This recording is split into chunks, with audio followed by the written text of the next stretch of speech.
राधा मेरी सौमिनी मैं राधे को दास, जन्म जन्म मोह दे दियो श्री राधा कुंड में बास।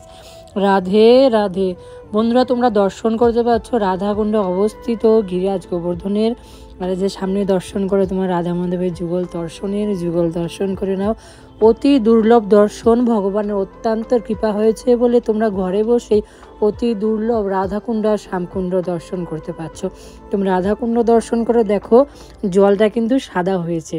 রাধাকুণ্ডে এমনই কিন্তু মাঝে মাঝে কিন্তু জল দুধের আকার, দুধের রং হয়ে যায়, দুধের মতো সাদা হয়ে যায় শ্যামকুণ্ড রাধাকুণ্ড। যার ভাগ্যে আছে সেই দর্শন করতে পারে যে রাধাকুণ্ডের জল সাদা হয়ে গেছে। তোমাদের অত্যন্ত ভাগ্যবান, গোবিন্দের কৃপা হয়েছে, ভগবানের কৃপা হয়েছে বলে তোমরা দর্শন করতে পারছো। রাধাকুণ্ডের আরতি অতি দুর্লভ দর্শন, সহজে রাধাকুণ্ডের আরতি সবাই দর্শন করতে পারে না বন্ধুরা।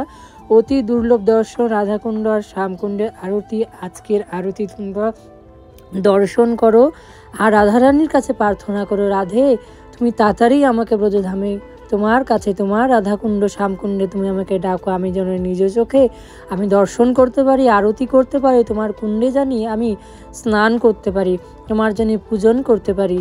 হা রাধে তুমি কৃপা করে। এই মনোবাসনা নিয়ে তোমরা যদি রাধারানীর কাছে প্রার্থনা করো, দেখবে অতি সত্য অতি তাড়াতাড়ি কিন্তু রাধারানী তোমাদের কৃপা করবে। মনের ভাব, সত্যি ভাব ভক্তি নিয়ে যদি ডাকা যায়, ভগবান যেখানেই থাকুক না কেন ভগবান কিন্তু সাড়া দেয়। আমার কথা না বন্ধুরা, ভগবান নিজে বলেছে, ভগবান নিজেই এই কথা বলেছে।